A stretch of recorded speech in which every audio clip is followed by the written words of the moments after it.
Sunk cost के बारे में बात करते हैं। संक कॉस्ट क्या है? तो मेरा एक क्वेश्चन है, हाँ मैं क्वेश्चन पूछता हूँ, हाँ उसके बाद तुम उस पर इलेबोरेट करो हम्म, कि मेरी लाइफ में एक ऐसी सिचुएशन अगर आती है हम्म, जब मुझे डिजायर्ड रिजल्ट नहीं मिल रहा है, हम्म, तो मैं ये कैसे डिसाइड करूँ हम्म, कि ये डिजायर्ड रिजल्ट जो है वो मैंने अभी इनफ एफर्ट नहीं लगाया है, हम्म। इसकी वजह से नहीं मिल रहा है, या फिर I am stuck in this sunk cost fallacy. देखो, संक कॉस्ट का जो कॉन्सेप्ट है वो इंडिपेंडेंटली काम करता है। वेदर ये दोनों थोड़ा सा मतलब they are different questions. Sunk cost क्या है वो एक अलग चीज़ है, अलग कॉन्सेप्ट है, और क्या मैंने अपना इनफ एफर्ट लगाया, किस टाइम पे क्विट करना है, वो एक अलग क्वेश्चन है।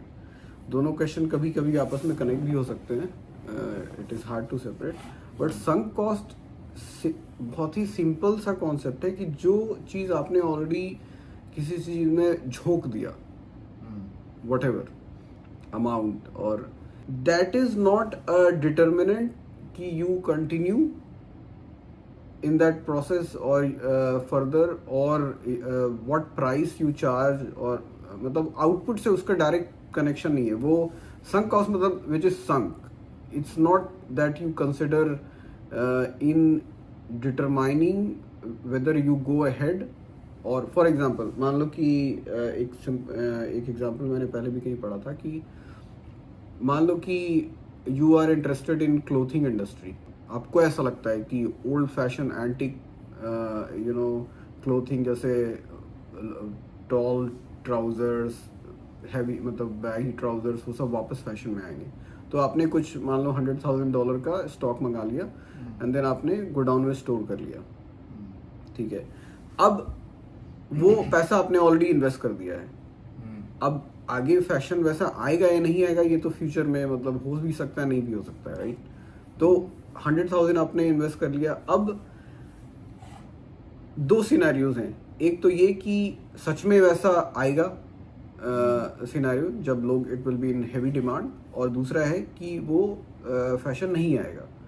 तो पहला तो जो सेकंड सिचुएशन है कि वो फैशन नहीं आएगा, मान लो, तो वो फैशन जब नहीं आएगा तो आपने $100,000 तो ऑलरेडी मतलब डाल दिया उसमें, उसको आप अब क्या कर सकते हो, आपके पास ऑप्शन है कि उसको आप कंटिन्यू करो स्टोर करना वेयर हाउस में, उसका पैसा दो, चार्ज दो, एक आपके पास हेडेक रहेगा कि एक इनवॉइस पड़ा हुआ उसको समहाउ धीरे धीरे बेचना है, ये करना है, वो करना है। तो जो इकोनॉमिक्स बोलते हैं कि ये एक संक कॉस्ट है, ये this is you should not, if you realize the moment you realize that this fashion will not come, then you consider its value as zero. उसके ऊपर जो भी आप प्रॉफिट बना सकते हो, even $1 is good enough to just throw it away, और you don't have to go further with it. ये एक मतलब to protect your downside, मतलब you don't have to think कि मैंने इतना पैसा लगाया इसलिए मुझे और कुछ दिन तक और देखना है, या और मुझे कुछ वेयर हाउसेस चार्जेस देने हैं, क्या पता 20 साल 100 साल के बाद ये फैशन आएगा, वो नहीं करना है। तो ये तो इकोनॉमिक्स का ठीक है, ये थ्योरी के व्यू पॉइंट से क्लियर है, बट अगर कोई अपनी पर्सनल लाइफ में जब इसको इम्प्लीमेंट करे, हम एफर्ट्स लगा सकते हैं। कोई जैसे लोग IAS की तैयारी करते हैं, या कोई दुकान खोल लिया, दुकान चल नहीं रही है, या आप किसी गलत रिलेशनशिप में फंस गए, तो क्वेश्चन उठता है कि वो डिसीजन मेकिंग क्राइटेरिया क्या हो सकते हैं जब मैं ये समझ पाऊं कि अब मुझे इस एंडेवर को आगे नहीं पुश करना, ये फैशन दोबारा नहीं टू क्विट, ये फैशन दोबारा नहीं आएगा, अब मुझे इससे यहाँ पे स्टॉप लॉस लगाना है, ठीक है। या फिर मैं कब तक ये डिसाइड करूं कि नहीं, अभी मैं I can make this work and I have to keep pushing, देखो ये इतना सिंपल सा डिसीजन नहीं, इसमें बहुत सारे, अगेन एक और इकोनॉमिक्स का कॉन्सेप्ट मैं बताऊंगा, अपॉर्चुनिटी कॉस्ट, जो संक कॉस्ट के साथ ही ऑलवेज पढ़ाया जाता है। संक कॉस्ट एक पढ़ाया जाता है और अपॉर्चुनिटी कॉस्ट। बट उसमें जाने के पहले ये वाला जो एग्जांपल है उसको मैं कंप्लीट करता हूँ कि ये जो कॉन्सेप्ट था, जो स्टॉप लॉस लगाने वाला कि अब ये नहीं आने वाला है फैशन, तो $100,000 जो आपने इन्वेस्ट किया वो कंसिडर इट एज जीरो।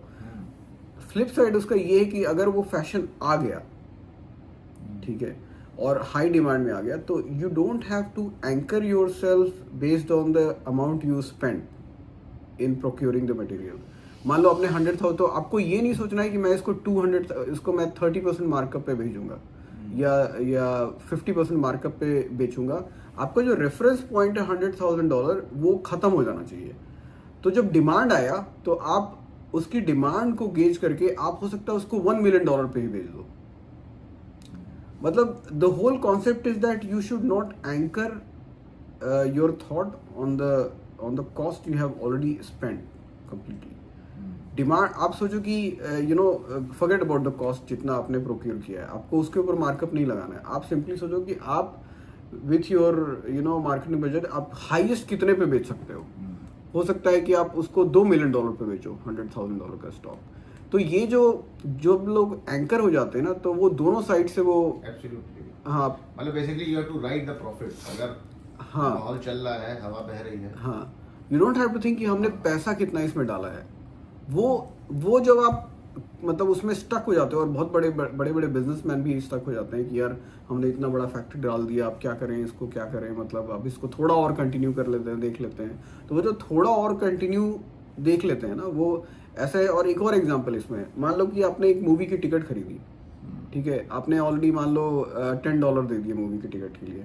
अब आप मूवी हॉल में गए, आपने 10 मिनट मूवी देखी, आपको लगा बकवास है, लेकिन आप क्या सोच रहे हो, यार $10 तो दिया है मैंने, मुझे पूरा मूवी देख लेना चाहिए, ठीक है। तो उसमें क्या हो रहा है, $10 तो आपका जा ही चुका है, संक कॉस्ट।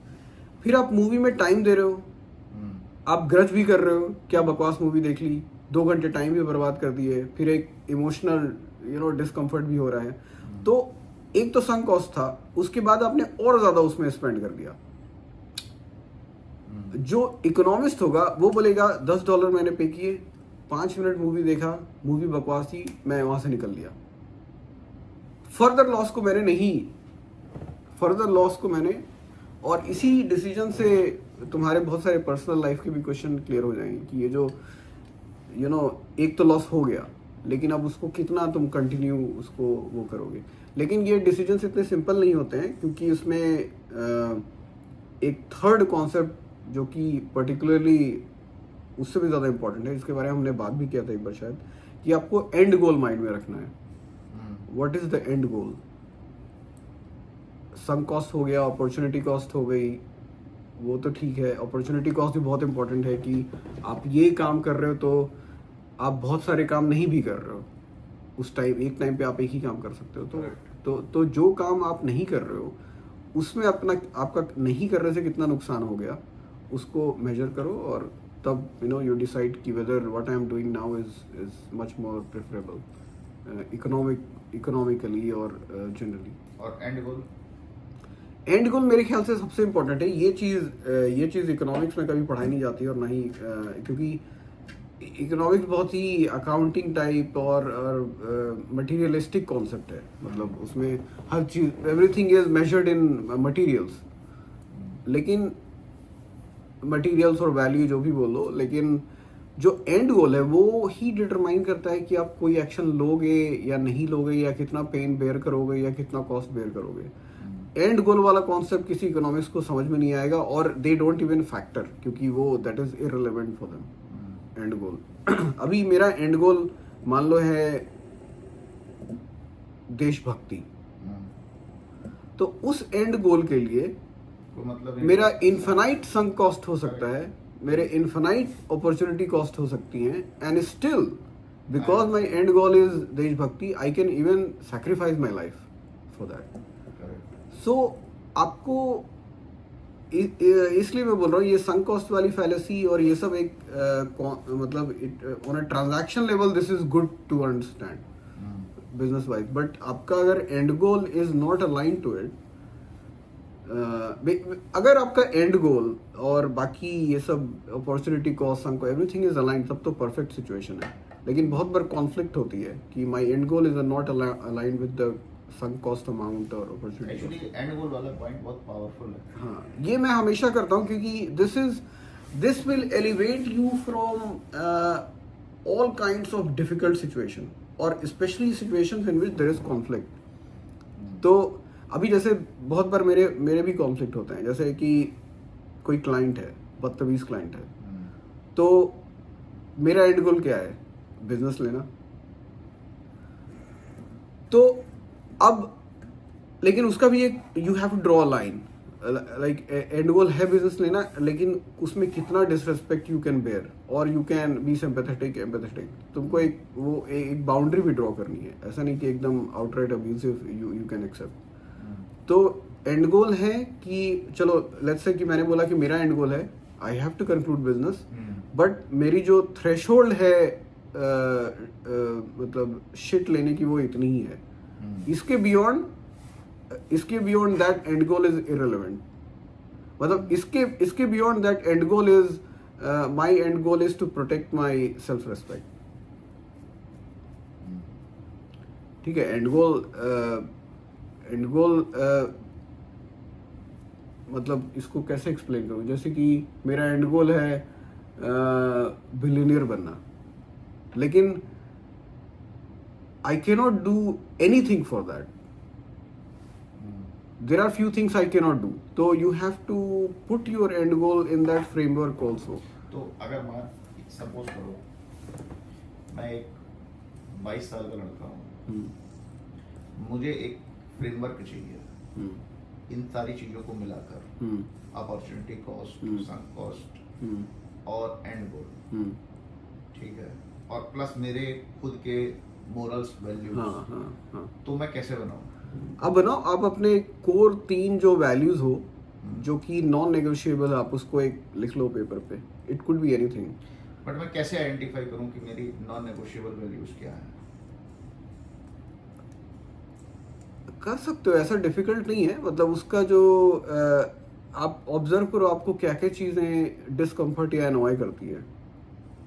मतलब फ्रीक्वेंसी वाइज जैसे जो मेरी कोर वैल्यू है वो है फ्रीडम. तो anything that restricts my freedom is annoying me all the time. It will annoy me all the time. That is natural. तो और वही एक्चुअली मेरी कोर वैल्यू है, freedom. There is no other core value. There is only one core value which is freedom. एक 25 साल का लड़का कैसे समझे? 22-23-25 साल का लड़का वो कैसे समझे अपनी कोर वैल्यूज? क्या तरीका हो सकता है? व्हाट इज दी, एक जैसे होता है ना, हम एक रेसिपी देते हैं कि ये करो ये करो ये करो, अगर तुम्हें ऐसा समझ में आए. जैसे ओशो कुछ टेक्निक्स दिया करते थे. ठीक है. क्या उस तरह की कोई हमारी टेक्निक हो सकती है जिसमें हमको ये समझ में आए कि अगर मैं इस प्रोसेस को फॉलो करूंगा और repeated number of times follow करूंगा तो मुझे अपनी कोर वैल्यूज समझ में आ जाएंगी? आज नहीं समझ में आएंगी, 6 महीने बाद समझ में आ जाएंगी, बट आई हैव टू. यार कोर वैल्यूज, मुझे अपनी कोर वैल्यूज कैसे समझ में आई? मतलब मुझे भी सोचना पड़ रहा है. जैसे मैं ये बोल रहा हूँ कि मेरी कोर वैल्यू है फ्रीडम, तो ये मैं कैसे बोल पा रहा हूँ? यही सवाल है ना तुम्हारा. मतलब how do I know and what was the process by which I knew. Yes. तो मेरा जो प्रोसेस था कि जब भी कुछ प्रॉब्लम्स होती है या इश्यूज होती हैं या कॉन्फ्लिक्ट्स होते हैं, तो मैं उसको मतलब I introspect about it. I go deep into it. Why is it happening? Why am I bothered? What was the issue? Was the problem in outside or inside?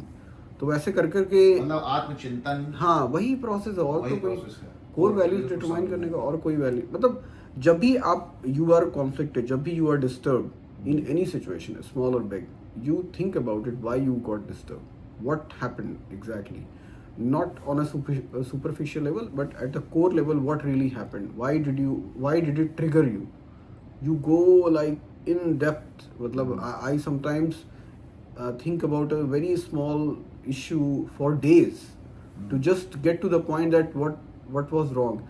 Is it coming from my upbringing, my what is it, or somebody told me something and then I started thinking like that, I got biased ऐसा भी हो सकता है कि किसी ने मुझे बोला किसी आदमी के बारे में ऐसा, मैंने सोच लिया इस टाइप के लोग ऐसे होते हैं। अब मेरे दिमाग में वो ऑलरेडी आ गया इस टाइप के लोग ऐसे होते हैं, तो वही उस टाइप के किसी बंदे ने मुझे कुछ ऐसा बोल दिया, तो मेरे दिमाग में चल रहा है कि अरे ये तो ऐसी टाइप का बंदा है। फिर देन उसके ऊपर मैंने रिएक्ट भी कर दिया, तो देन कॉन्फ्लिक्ट एस्केलेट हो गई। तो but the thing is to reach to the point to understand कि maybe I was biased, that is one, or maybe I was not biased, I was doing everything fine, I was okay, but still the conflict came because it was trying to cut down on my core value, which is freedom. तो इसमें हम ये कह सकते हैं कि जो आत्मचिंतन है, इस आत्मचिंतन को अंग्रेजी में क्या कहते हैं? इंट्रोस्पेक्शन जो है, ठीक है, वो बहुत जरूरी है।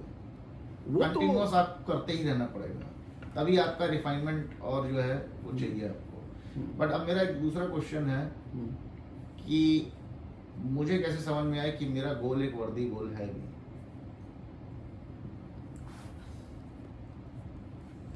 आपका गोल एक वर्दी गोल है कि नहीं? ऐसा भी तो हो सकता है कि मेरे गोल बड़े फ्रिवोलस किस्म के हों। हाँ, हो सकता है। तो आप अगर एक फ्रीवोलस पर्सन हो तो आपके गोल फ्रीवोलस होंगे, और आप एक अगर वर्दी पर्सन हो तो आपके गोल भी वर्दी होंगे। मतलब it can not be disconnected. मतलब ऐसा पॉसिबल है कि एक वर्दी पर्सन के वर्दी गोल भी हों और फ्रीवोलस गोल भी हों, ये तो पॉसिबल है, दो पैरेलल में चल सकते हैं। लेकिन एक फ्रिवोलस पर्सन के केवल फ्रिवोलस ही गोल होंगे, ये तो सर्टेन है, उसके वर्दी गोल नहीं हो सकते। एक एग्जांपल की मदद से बताओ, एक फ्रिवोलस गोल क्या हो सकता है और एक वर्दी गोल क्या हो सकता है? फ्रिवोलस गोल है जैसे कि chasing materialist desire induced from your social surrounding. पहली बात तो गोल में उसके भी पहले सब एक और इम्पोर्टेंट क्वेश्चन है कि क्या ये गोल आपके गोल हैं या किसी और के गोल हैं जो आपको दे दिए गए हैं। मतलब सटली जो भी बोल लो वो सबसे इम्पोर्टेंट है। पहली बात तो ये इस बात तक पहुंचना है कि आपके गोल हैं भी या नहीं है।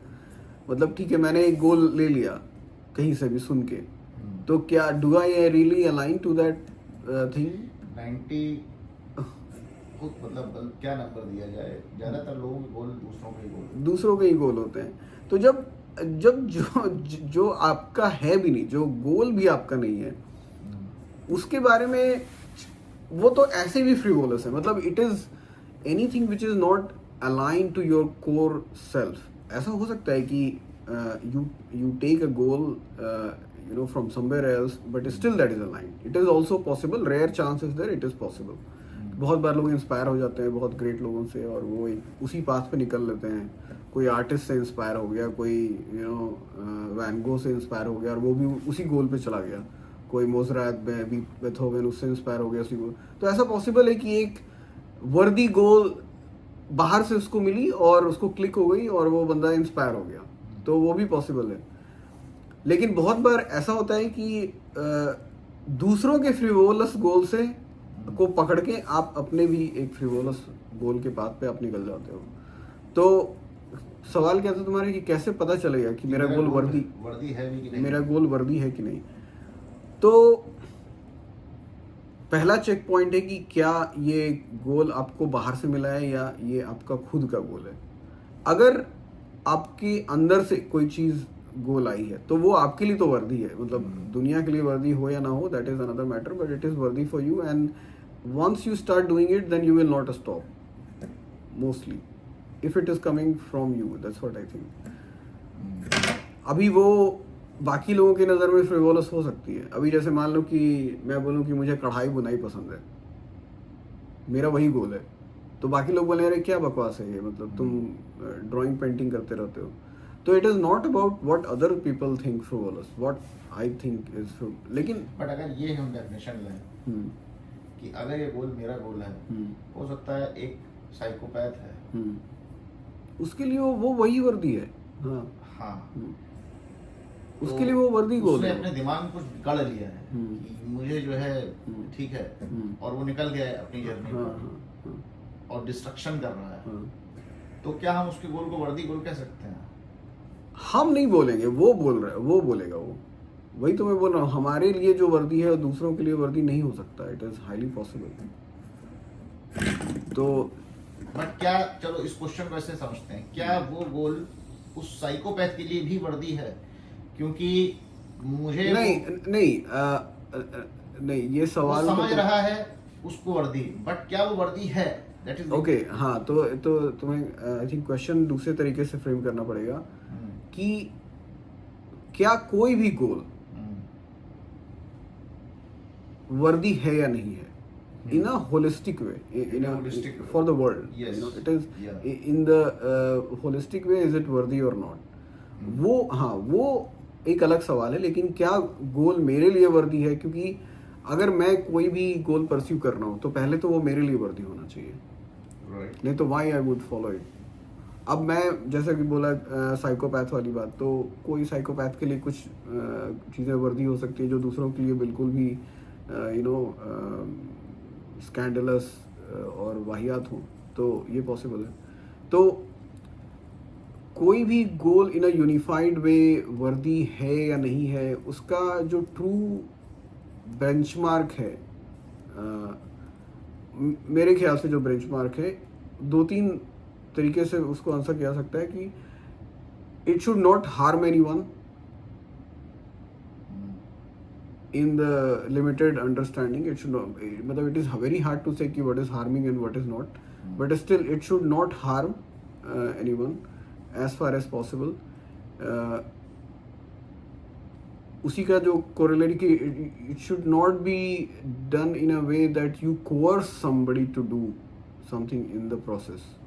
मतलब coerce मतलब छोड़ो, coerce वाला छोड़ दो, it should not harm. Let's forget about that. The first point is it should not harm. If you have a worthy goal, you can do it, provided you should not cause any harm of any kind. So, and still, it should not be net negative to the world, to the society. It should not be regressive. मतलब it should be progressive.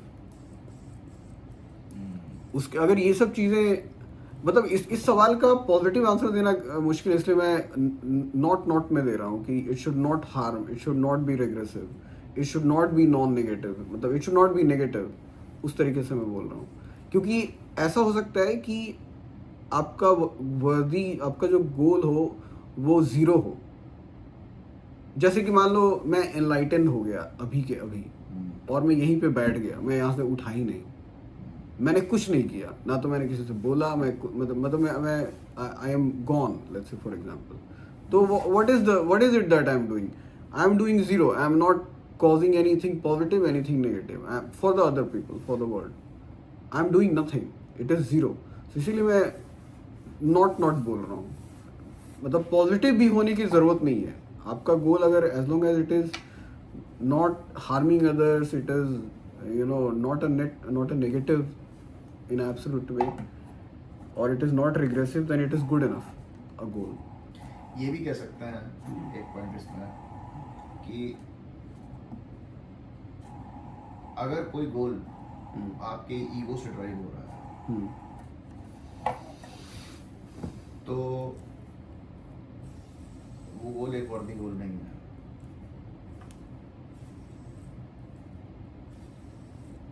हाँ, बोल सकते हैं। Ego बाद में आ सकती है, मतलब आपने पहले गोल पे आप चले गए, बाद में आप कोई बहुत बड़े तुरम खां बन गए, तो हो सकता है आपको ईगो आ जाए बाद में, but ego should not be the starting point. जैसे मैं एक बहुत बड़ा म्यूजिशियन बनना चाहता हूँ, मुझे एक अंदर से वो ड्राइव है, मैं उस पाथ पे, शुरू में तो मुझे कुछ नहीं आता, तो obviously starting point is not ego. लेकिन अगर मैं बन गया ऑस्कर अवार्ड विनर, जो भी तब हो सकता है मेरे में ईगो आ जाए। अभी ये एक ना ऐसा एक ब्रेन फकिंग क्वेश्चन है। हाँ। अब मैं सोच रहा हूँ अभी, क्या कोई भी गोल एक वर्दी गोल है फॉर दैट मैटर? जैसे अभी मेरे दिमाग में सेकंड वर्ल्ड वॉर के ख्याल आने शुरू, और यहाँ पर मैं कम्युनिस्टों से कुछ हद तक सहानुभूति भी रखता हूँ। उनको जब 14 साल 17 साल 18 साल 20 साल के लड़कों को जर्मनी में जब भर्ती किया गया सेना में, जबरदस्ती उनको भेजा गया युद्ध में, ठीक है, तो उनको यही चूरन दे के भेजा गया कि तुमको हम देशभक्ति के लिए भेज रहे हैं, मगर वहाँ पे एक पॉलिटिकल एजेंडा चल रहा था। हाँ, और क्या वो एक पॉलिटिकल क्या, वो it was on the whims and fancies of maybe 1 or 2 people, that's all. तो क्वेश्चन ये उठता है, ये इतना बड़ा क्वेश्चन है कि एक वर्दी गोल है क्या? जैसे ट्रॉय मूवी है ना, तो उसमें उसका जो भांजा है एकिलीस का नेफ्यू है शायद, वो लड़ना जाना चाहता है, he will fight for the Greeks, तो उसको बोलता है कि तुम किसके लिए लड़ने जा रहे हो, इट इज वेरी इंपॉर्टेंट, तुम किस चीज के लिए लड़ रहे हो, ठीक है। भगवत गीता की जब शुरुआत हुई तो उसकी भी शुरुआत एक तरीके से इसी क्वेश्चन को एलेबरेट करते हुए हुई कि क्या ये एक वर्दी गोल है भी कि नहीं है। और मुझे ऐसा जो समझ में आया कि अगर आदमी स्पिरिचुअली एनलाइटेंड नहीं है तो वो कुछ भी करेगा, कोई भी गोल रख ले, वो वर्दी नहीं है, Correct. और अगर आदमी स्पिरिचुअली एनलाइटेंड है तो एनीथिंग ही डज तो वो कुछ भी करेगा, वो वर्दी होगा। ये तो बहुत सही पॉइंट है। तुम ऐसे कुछ भी सोचो, अगर आप सोचें ये करें वो करें, बट ठीक है, चलो अभी हम वापस उस पे आते हैं इसके प्रैक्टिकल इम्प्लीमेंटेशन पर। तो एज ए यंगस्टर 25 साल का अगर आदमी हूं मैं, तो मेरे लिए मैं ये समझना लगभग इम्पॉसिबल हो रहा है कि if I am putting my self in his shoes कि मेरा वर्दी गोल है क्या चीज। मुझे लगता है कि मैं देश के लिए काम कर रहा हूँ, बाद में पता चलता है कि तो पॉलिटिशियंस यहाँ खेल कर रहे हैं, तो मेरा गोल ही बदल गया, ठीक है। कुछ लोग प्रेम के लिए वो वर्दी गोल मानते हैं, I want to do it for you.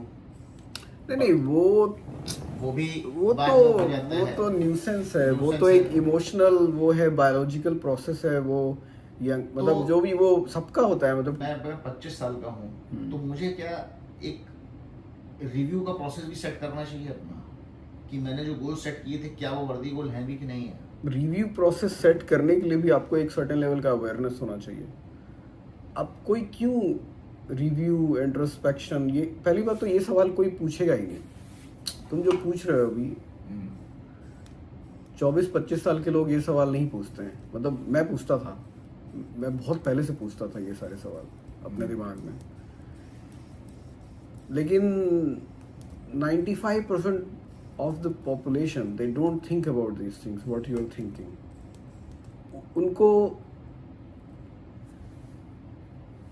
उनको जो बात हम कर रहे हैं वो एक इसको बोलते टोटल बकवास बकर से ज्यादा कुछ भी नहीं लगेगी, क्योंकि इट इज लाइक कि we are speaking a different language. तो उसको समझ, मतलब there is no concept, there is zero understanding of what you are saying to those people. It's very few people who think about these things. मैं तो इतने लोगों से मिलता हूँ, मैं रोज 4-5 नए लोगों से मिलता हूँ। मतलब आई डोंट नो, हो सकता है हजारों लाखों लोगों से मैं मिल चुका हूँ, लोगों को सुन चुका हूँ। मतलब I have met maybe 2% of the number of, और मे बी 5% जिनको थोड़ा सा वो हिंट आता है कि worthy goal, values, you know, spiritual upliftment. बाकी सब लोग तो ऐसे ही जानवर की तरह बस भेड़िया, मतलब भीड़ में भागे जा रहे हैं, उनको पता भी नहीं है कि क्यों कर रहे हैं वो। नो, अभी मैं बॉम्बे गया था, मतलब टोटल कैओस। कहीं पे भी सड़क पे खड़े हो जाओ तो लोग हर डायरेक्शन में भाग रहे हैं, everybody is in rush. Why? मतलब क्यों? ओके, एक आपका जिसको जीवन निर्वाह का जो प्रोसेस है, आपको उसके लिए पैसे जमा करने हैं। That is the only answer anybody can give you. You ask anyone, क्यों आप ये कर रहे हो? क्योंकि पैसा कमाना है। क्यों पैसा कमाना है? क्योंकि बिना पैसा कमाए कुछ होता है क्या? मतलब कुछ हो नहीं सकता है। This is the only reason, there is no other reason anybody will give you. मुझे ऐसा लगता है ना कि देखो इवेंचुअली हमको ये रियलाइज होगा अपनी जिंदगी में कि बिना एनलाइटेंड हुए कोई भी गोल वर्दी गोल नहीं है। मगर जब हम जीवन की शुरुआत में हैं, नए हैं, शादी हो रही है, बच्चे हो रहे हैं, तो हमको एक हमेशा एक टेस्टिंग फेज में रहना चाहिए कि अच्छा मैंने ये इसका एक पॉइंट ऑफ व्यू सुना, मेरे को मेरे माँ बाप भी बोलेंगे, मेरे बड़े भी बोलेंगे, ठीक है, इन लॉज भी बोलेंगे, बीवी बच्चे भी बोलेंगे, मुझे उस किसी भी व्यू पॉइंट को ना तो एक्सेप्ट करना है ना रिजेक्ट करना है। मुझे ये कंटिन्यूअस प्रोसेस एक डेवलप करना है कि ये व्यू पॉइंट जो मैंने सुना है ये काम कर रहा है कि नहीं कर रहा है। कर रहा है तो उसमें इसकी क्या शॉर्टकम्स है, ठीक है। अभी मैं रिसेंटली एक लड़के से मिला, प्रोफेशनल है वो, थोड़ा मेरा लोन वगैरह काम कराता है, उसकी शादी होने वाली थी, तो हम लोग को एमिरेट्स एनबीडी जाना था, उसको मेरे ही काम से जाना था, तो नीचे अपनी गाड़ी का इंतजार कर रहा था, मैंने कहा चलो नहीं तो मैं लेके चलता हूँ, तो बात भी कर लेंगे।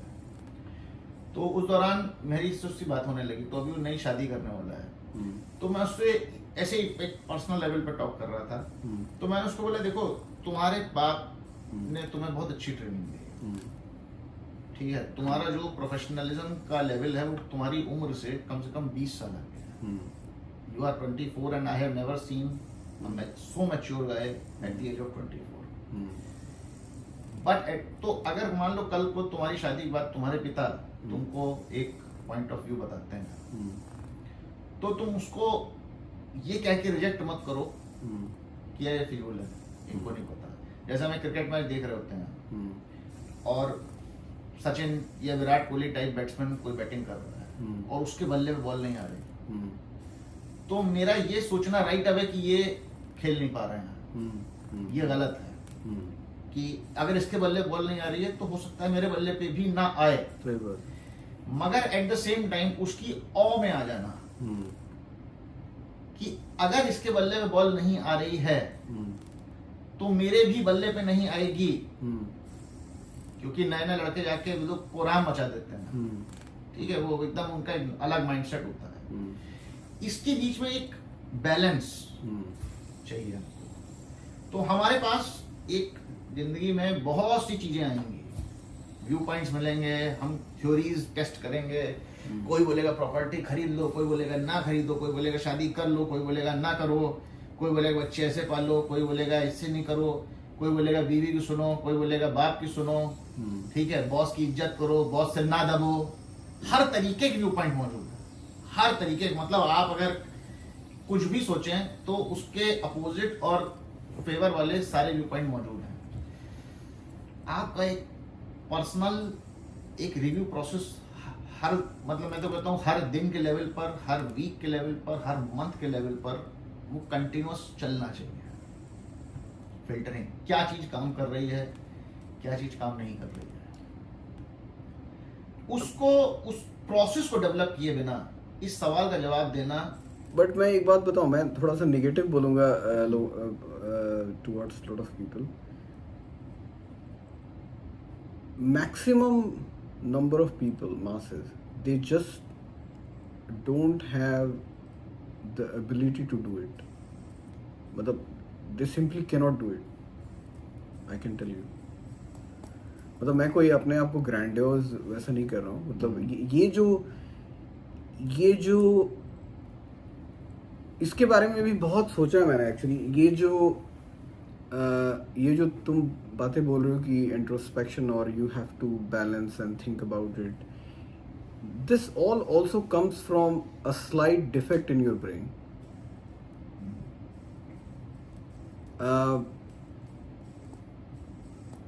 इसको कैसे एक्सप्लेन कर सकते हैं, जैसे कि जितने भी एनिमल्स हैं एनिमल वर्ल्ड में, animals can not think like that. तो जो चीज़ें तुम डिस्कस करो ना कि we will introspect and we can strike a balance between you know what is या जो भी balance between anything, you can assess a situation at a higher level from, you can apply all your values, freedom, ये वो, and understand and then still use end goal as a process to take a right decision. ये सब चीज़ें animals नहीं कर सकते हैं. ये इस तरीके से सोचने के लिए भी ना एक दूसरे टाइप का दिमाग चाहिए, और ये चीज़ें बोलने और समझने के लिए भी एक दूसरे टाइप का दिमाग चाहिए. ये एक डिफरेंट टाइप का दिमाग है, मतलब जहाँ तक मुझे समझ में आई ये बात. ये इसको आप एक डिफेक्ट भी बोल सकते हो. You can call it like a defect. मतलब जैसे होती है ना बायोलॉजिकल इवोल्यूशन होती है ब्रेन्स की. अभी 8 बिलियन लोग हैं, तो 8 बिलियन लोग में कुछ लोग डिफेक्टिव हैं, कुछ बहुत सारे लोग सिमिलर हैं, कुछ लोग इवॉल्व हैं. तो मैं बोलूँगा कि इस तरीके से जो लोग सोचते हैं वो तुम ऐसा समझ लो कि they are little bit defective, क्योंकि मैक्सिमम पॉपुलेशन तो ऐसे नहीं सोच रहा है. What is a defect? अगर मैन्युफैक्चरिंग में जाओ तो जनरली 99% चीज़ें एक जैसी दिखती हैं. सैंपल जब निकलता है प्लांट से, साबुन निकल रहा है तो सारा एक जैसा साबुन निकल रहा है, एक जैसे केक निकल रहे हैं. कुछ उसमें थोड़ा डिफॉर्म्ड होता है, लेकिन डिफॉर्म का मतलब ये नहीं कि वो खराब है. डिफॉर्म अच्छा भी हो सकता है. मतलब मान लो कोई कुछ आर्ट वर्क बन रहा हो सकता है डिफॉर्म इस तरीके से हो कि वो और ज़्यादा अच्छा दिख रहा हो, लेकिन nevertheless it is deform from the benchmark. तो मेरे ख्याल से ये जो वे ऑफ थिंकिंग है, it is a different way of thinking. I will not say deform, but it is a different way of thinking. और ये जो भी तुम बोल रहे हो, सोच रहे हो, ये केवल वही लोग सुन सकते हैं, समझ सकते हैं जो तुम्हारे ही टाइप के हो. और लोगों के समझ का है ही नहीं. मतलब देयर इज जीरो कनेक्शन. मैंने बहुत इसके बारे में सोचा है, समझा है, क्योंकि मैं भी हमेशा अपने आप को लाइक मोस्टली अलोन, मतलब I talk to lot of people but there is no connect. There is zero connect. Like what people tell me and what I tell them, it is just what I tell other people is just an acting. It's a perfected acting over 25-30 years. मतलब how I behave with most of the people is an acting, is not my true self. क्योंकि what my true self is incomprehensible to 99% of the people I know. They simply do not have the ability to understand it. So only those people who can understand it, who are very similar to me. Otherwise, so when I realized that, then I stopped suggesting, giving guidance, जिसको बोलते हैं ना ज्ञान देना लोगों को. वो मैंने इवन जो बातें हम कर रहे हैं, it will not make any sense whatsoever to 95% of the population. I can tell you straight away. Within the 5% there is a bandwidth. 2-3% will say अरे हाँ थोड़ा तो कुछ लग रहा है. 1% or less than 1% will make sense to them and it will click immediately to them. So even these podcasts are only for those 1% people. जिनको click करेगी ना, हाँ, उनको सुनने की जरूरत ही नहीं है. नहीं, सुनने की जरूरत हो सकती है. उनको अच्छा लगेगा, उनको लगेगा यार ये मेरे जैसा बोल रहा है कुछ, it makes sense to me. It's like that. तो ये भी एक रियलाइजेशन है. ये भी तुम जब रियलाइज करोगे, जब तो थोड़ा सा एक एम्पैथी, सिंपैथी, बहुत सारी चीज़ें एक साथ वो आएगी तुम्हारे अंदर. फिर बहुत सारी चीज़ें ट्रिगर, जैसे मेरे भी कॉन्फ्लिक्ट कभी पर्सनल लाइफ में होती है. पहले बहुत ज़्यादा होती थी.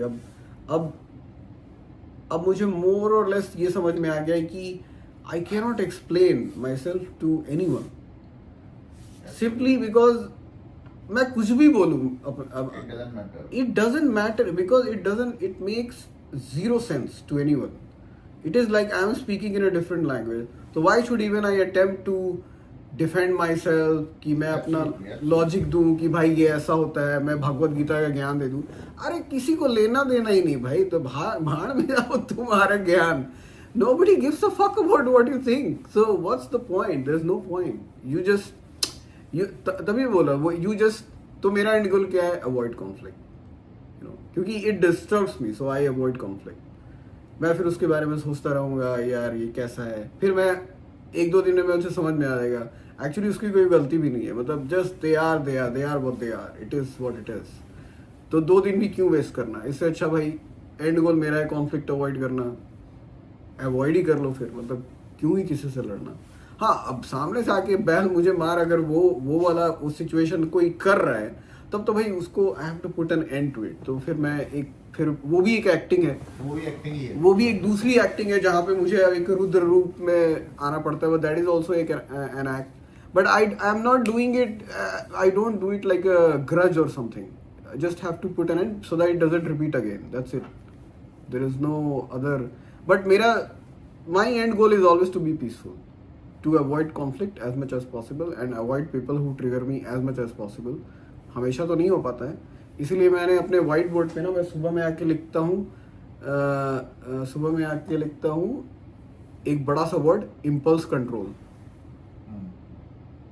सबसे पहले आके मैं लिख देता हूँ बोर्ड पे इम्पल्स कंट्रोल टुडे, फिर शाम में आकर उसको और नीचे काउंट करता हूँ कितनी बार मैंने इम्पल्स कंट्रोल कर लिया या कितनी बार नहीं किया, फिर वो मिटा देता हूँ। फिर अगले दिन आता हूँ, फिर सबसे पहले लिखता हूँ इम्पल्स कंट्रोल।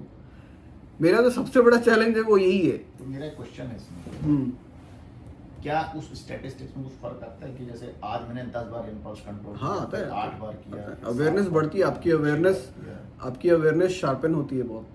मतलब वो जो नंबर ऑफ इंसिडेंट्स जिनमें कि आपको इम्पल्स कंट्रोल करना पड़ेगा कम होती जाती है। हाँ,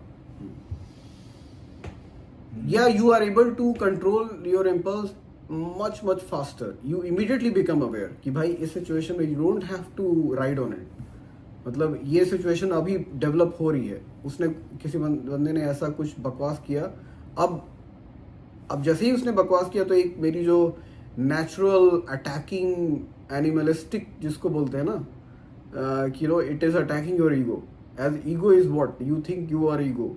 तो वहीं पे वो सारा वो द्वंद आता है कि आपको लगता है कि you are, person is attacking by word, he is not coming with a knife, he is attacking by his word or whatever, so it is attacking your ego, it is not attacking you as a person physically, so it is only attacking your ego, and the moment you attach to your ego then you start defending or attacking, whatever, either of the two, वहीं पे चीजें escalate होने लगती है। the moment you become aware कि भाई you are not your ego and that person has no awareness, मतलब that person is what it is, like an animal, I mean so with an animal how do you behave? Do you also become an animal or do you have a better or a more higher stand? मैं तो even लोगों को नाम देता हूँ with clear animal, जैसे ही कोई बंदा किसी तरीके से तो मेरे दिमाग में बोलता है ये सुअर है, ये गधा है, ये कुत्ता है, ये बिल्ली है, ये घोड़ा है, लिटरली मैं दिमाग में बोलता हूँ कि ये जानवर है, इस जानवर के साथ आपको कैसा मतलब व्यवहार करना है, हाउ डू यू। बहुत बार भेड़िए भी मिलते हैं, बहुत बार उस टाइप के भी मिलते हैं, तो आपको क्या व्यवहार करना है, आपको वहाँ पे रहना है, आपको भाग जाना है, आपको उसको लाठी मारना है, आपको क्या करना है, मतलब you decide for yourself, because you can not act like them.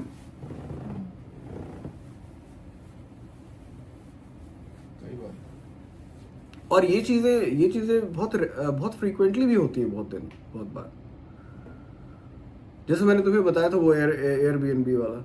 अब मेरे पास दो ऑप्शन था कि मैं वहाँ पे रकस क्रिएट कर दूँ।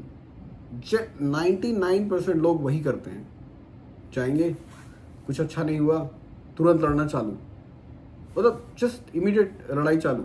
अब उससे क्या होता है कि वो जो बंदा जो प्रोवाइड कर रहा है वो अपने आप को डिफेंड करेगा, ऑब्वियसली तुम अटैक करोगे क्योंकि it is not up to your requirement.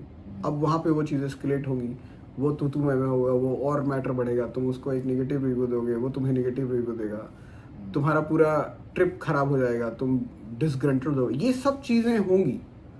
As a natural 99% लोग यही करेंगे। मैं भी करता था, मैं खुद भी बता रहा हूँ, मैं भी अगर ऐसा होता, किसी टैक्सी वाले कोई समझ में नहीं आ रहा उसको कहाँ पे आना है, उसके ऊपर चिल्लाने लगा मैं, साले तेरे को समझ में नहीं आ रहा है कहाँ पे एड्रेस दिया है, एड्रेस लिखा है मैप पे, फॉलो कर, ये वो, मतलब it will waste your, this happens to everyone. फिर मैंने रियलाइज किया मतलब क्या है उसका, मैं उससे लड़ लूँ, ठीक है 2 मिनट, टैक्सी ड्राइवर है, मतलब ठीक है गलती हो गई, 2 मिनट बाद आ जाएगा, 4 मिनट बाद आ गया, 5 मिनट बाद आ जाएगा, फॉर व्हाटएवर रीजन, ठीक है, okay, it is what it is. But to become aware of this is also a great achievement. मतलब I am proud of myself to be able to realize it. अगर मैं realise नहीं करता ये सब चीज़ें तो मेरा जीवन व्यर्थ था. मतलब इट इज़ लाइक मैं एक जानवर की तरह पैदा हुआ और जानवर की तरह मर गया. मतलब it is such a powerful thing to be aware of your own self. मतलब इसको हम ऐसे भी कह सकते हैं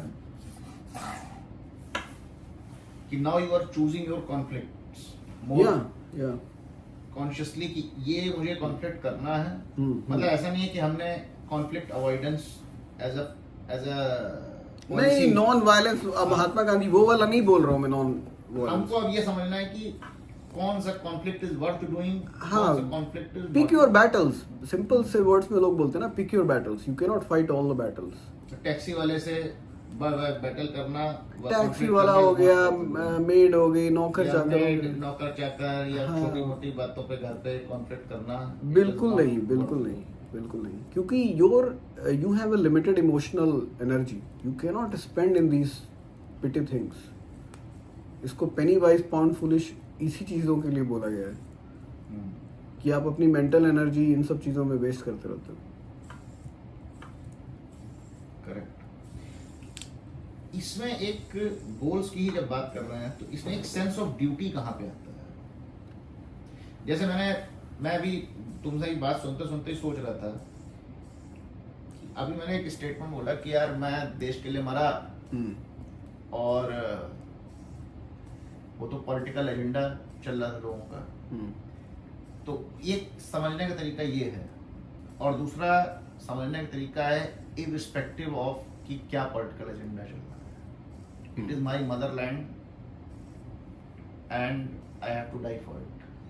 नहीं, ये भी फिलॉसफी हो सकती है. मुझे क्या करना है, क्या फर्क पड़ता है कि क्या अगर मेरे देश में पॉलिटिक्स चल रही है तो will I allow invasion, will I not fight for it? नहीं.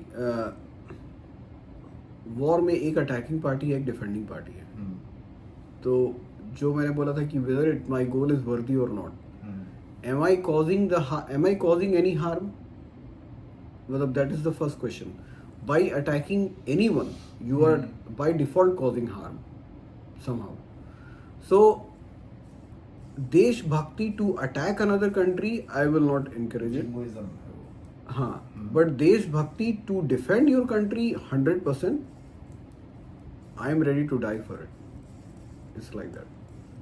But I will not spend my time and effort or life to attack another person or another country. क्योंकि that is net negative. उसका कोई वो नहीं है, objective नहीं है. तो वैसे आप अपना गोल, तो गोल हम लोगों ने समझ लिया. गोल डिसाइड करना एक प्रोसेस है, एक इवेंट नहीं है. उसको हम फाइन ट्यून करते रहेंगे और हो सकता है एक राइट. यार तुमको खुद से भी समझ में मतलब चीज़ें आ जाएंगी. इट्स नॉट कि इतना कॉम्प्लिकेटेड प्रोसेस भी नहीं है. राइट. तो you will feel it whether you are align to your goals और नॉट. द टाइम जिसको बोलते हैं ना, path will disappear. When you are on the path of your worthy goal, the path disappears. You don't feel it that you are making any effort whatsoever. You are just there, effortless pursuit. Even जो कि लोगों को लगेगा यार ये इतना effort क्यों डाल रहा है, तुमको मतलब you will feel you are putting no effort. That is your path. That is your worthy goal.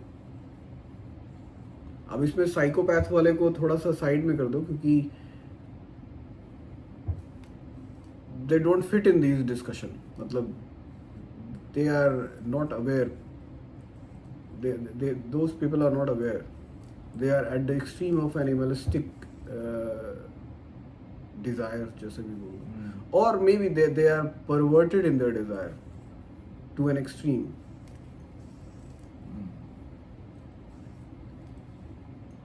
See, a psychopath is hurting someone, which means that they are not aware of themselves. Somebody who is aware, fully aware, perfectly aware, they cannot hurt anyone. हम लोग गोल पे आए क्यों थे? क्योंकि तुमने बोला था कि गोल जो है वो सम कॉस्ट फैलेसी, अपॉर्चुनिटी कॉस्ट तो अपनी जगह है, वो तो एक इकोनॉमिक्स फंडामेंटल है, हाँ। बट इवेंचुअली आपको कोई काम करना है, किसी परसूट को कितना पुश करना है, वो डिपेंड करता है आपका एंड गोल क्या है। करेक्ट। तो सारा गेम आके एंड गोल पे फंस गया था। हाँ हाँ और वो इस सही भी फंसा था, क्योंकि बाद में भी समझ में आया कि yes it is more important than understanding some cost हाँ, fallacy it and is much more opportunity important. Cost. Correct. क्योंकि अगर आपका गोल उस लेवल का है तो वो इररेलेवेंट फैक्टर। हाँ, वो sunk cost then is irrelevant. Then it becomes just a part of the transaction, or it has a place, but it does not have a very important. जैसे वो जीतन राम, ये क्या नाम है जिसने वो हाँ, Mountain Man. Mountain man, Manjhi. तो उसके लिए वो एंड गोल था, उसने अपनी पूरी लाइफ ऐसे। कुछ बुराई नहीं है उसमें। कोई बुराई नहीं, बिल्कुल बुराई नहीं है। उसने देखो, अगर उसने एक अपने आप को सिंबल बना दिया कि एक आदमी हाथ से पहाड़ तोड़ सकता है, मतलब just creating that symbol itself is an immensely वर्दी गोल। लोग एग्जांपल देते हैं, हम यहाँ पे बात कर रहे हैं, हो सकता है कितने लोग बात कर रहे होंगे या कर चुके होंगे, you know. So even to become a symbol and sacrifice so much is also great. और लोग सोक्रेटिस या एरिस्टोटल या और भी बहुत सारे लोगों का एग्जाम्पल अभी भी क्यों देते हैं? क्योंकि उनका एंड गोल था, उनका एक वर्दी गोल था। उनको कोई ऐसा मटेरियलिस्टिक बेनिफिट, निकोला टेस्ला के बारे में क्यों बोलते हैं लोग? वो तो कोई मल्टी मिलियन नहीं था, वो तो बहुत ही पॉवर्टी में मरा end of the day, but he was pursuing a worthy goal. And if you really pursue a worthy goal, by default you will do great work. क्या हम ये बोल सकते हैं कि सत्य की खोज एक वर्दी गोल है? बिल्कुल है, बिल्कुल है। सत्य की खोज एक वर्दी गोल है, लेकिन सत्य का मिल जाना, जो कल हम मैसेज में बात कर रहे थे, पॉसिबल हो भी सकता है, मिले नहीं ना मिले इट डजंट मैटर। हाँ। जैसे फेडरिक नीचे वो पागल हो गया था, ठीक है, नहीं मिला सच, या कुछ मिला, कुछ नहीं मिला, मगर पशु नहीं रहा। नहीं, वो भाई टोटल नीचे की बुक तो मैंने अभी ली थी, 10 स्पोक ज़रूस्त्रा, वो जो बुक है उसकी पढ़ रहा था मैं फ्लाइट में, तो उसके लाइफ टाइम में उसकी टोटल 300 बुक बिकी थी टोटल। और आज इतना बड़ा फिलोसोफर आज मतलब मल्टी मिलियन कॉपीज बिक चुकी है, मल्टीपल लैंग्वेजेस में बिक चुकी है, क्योंकि उसका जो लैंग्वेज है बोलने, उसका बात करने का लैंग्वेज है, वो मतलब लिखने का जो लैंग्वेज है, ऑल्दो वो सारी जर्मन से ट्रांसलेटेड है, बट इतना डायरेक्ट लैंग्वेज है और इतना नॉन बुलशिट लैंग्वेज है। मतलब एक तो जर्मन लैंग्वेज भी वैसा बहुत ही प्रिसाइज लैंग्वेज होती है, like very much like Sanskrit, और उसमें भी उसकी जो थिंकिंग है, मतलब इट इज़ माइंड ब्लोइंग। अगर तुम वो पढ़ो उसकी बातें, उसका 10% भी अगर समझ में आ जाए, मतलब लोगों को, तो world will be a much better place. मतलब सत्य की खोज ही एक अकेला वर्दी गोल है। सत्य की खोज इसके एक वर्दी अलावा गोल और है, कुछ भी वर्दी गोल नहीं है। और नहीं, क्या हो सकता है? और सत्य की वो नहीं, और वर्दी गोल्स और भी है, to you know, if you find injustice in around you, you kind of fight against injustice, that is a worthy goal. Actually वो जो फाइट, जो महाभारत की फाइट है ना, वो फाइट वही फाइट है वो। It is not a fight between two families, it is a fight against injustice. तो आपके समर्थ के हिसाब से जहाँ पे अगर आपको लगता है ऐसा, तो you fight, that is a worthy गोल। नहीं, यार जानते हो, यहाँ पर थोड़ा सा हम लोग ने एक ऐसी चीज को टच करा है, इसको क्लैरिफाई करना, क्योंकि देखो इनजस्टिस की जो डेफिनेशन है हर आदमी की अपनी अलग है। हम जिस मूवमेंट को फेमिनिज्म के नाम से जानते हैं, जिसने पूरी दुनिया में फैमिली स्ट्रक्चर को तबाह कर दिया है, वो भी एक इनजस्टिस के, उसकी बात नहीं कर रहा हूँ मैं, कर रहा हूँ वेरी स्ट्रेट फॉरवर्ड जस्टिस, मतलब torture to animals, torture to children, rape, murder, you know, उस टाइप के टॉर्चर, एक्सटॉर्शन, जो कि आउटराइटली इनजस्टिस है। वो जो सोशल इंजस्टिस और वो इक्वालिटी ये तो टोटल बुलशिट है इसका. It doesn't mean anything. जो आप हार्म पहुंचा रहे हैं, मतलब जैसे वायलेंस, रियल वायलेंस जिसको मैं बोल रहा हूँ, इंटेलेक्चुअल वायलेंस नहीं बोल रहा हूँ मैं. वो वाला वायलेंस नहीं, फिजिकल वायलेंस हो गई, वो इंजस्टिस. कोई बहुत बड़ा गुंडा है कि कहीं का, वो साला किसी को मार पीट रहा है, किसी को उठा ले रहा है, वो दैट इज इंजस्टिस. उसकी मैं बात कर रहा हूँ. तो उसके अगेंस्ट अगर तुम कुछ भी कर पा रहे हो, whatever, in any way, even if you are able to raise awareness, या एनिमल इंजस्टिस जो हो रही है, मतलब उसके अगेंस्ट भी I am very sensitive towards it. तो मुझे ये सब चीज़ें बॉदर करती हैं. इनफैक्ट वन ऑफ माई वर्दी goal is also somehow aligned. I can actually से मेरा जो अल्टीमेट सोशल ऑब्जेक्टिव है वो वही है. इवन आई एम इवन जो मैं बाकी के काम करता हूँ, I am saving money for that. Even other of my activities are aligned towards it. Because it is all part of a grand scheme, somehow I want to do something which that idea is already there to minimize. एक और practical तरीका ये है एक अपने वर्दी गोल या बात चूज करने का कि you do it as a hit and trial method and see whether it satisfies you or not. And मैं momentary satisfaction की बात नहीं कर रहा हूँ. मैं मतलब okay, sex also satisfies momentarily, but what is the after effect of it? So अगर what you do उस समय you are satisfied, you are also satisfied after it is done, the process is over, then I think it is a worthy path, goal, action. आपने बहुत अच्छा music बनाया. Actually एक जो creative path होती है ना, वो ऑलवेज मोस्टली वो वर्दी ही होती है. आपने कोई आर्किटेक्चर बनाया, आपने कोई बिल्डिंग बना दी, आपने सड़क बना दिया, आपने वेबसाइट बना दी, आपने कोई कोर्स लॉन्च कर दिया, आपने कोई म्यूज़िक बना दिया, कुछ सॉन्ग बना दिया, आपने कोई किताब लिख दी, आपने कोई ब्लॉग लिख दिया. Anything which is creative I think is 99% it is a worthy. Anything which is destructive, mostly it is not worthy, mostly. But फिर मैं you can ask like you mean the destruction of devil could also be not worthy. ऐसा नहीं है, लेकिन अभी destruction of a animal slaughter house will be a worthy, probably a worthy. बात देखो वही घूम फिर के आ जाती है कि अगर आप एनलाइटेंड होकर कुछ भी कर रहे हो वर्दी है, और अगर आप नहीं है एनलाइटेंड और उसके बाद आप भी कर रहे हैं वो अनवर्दी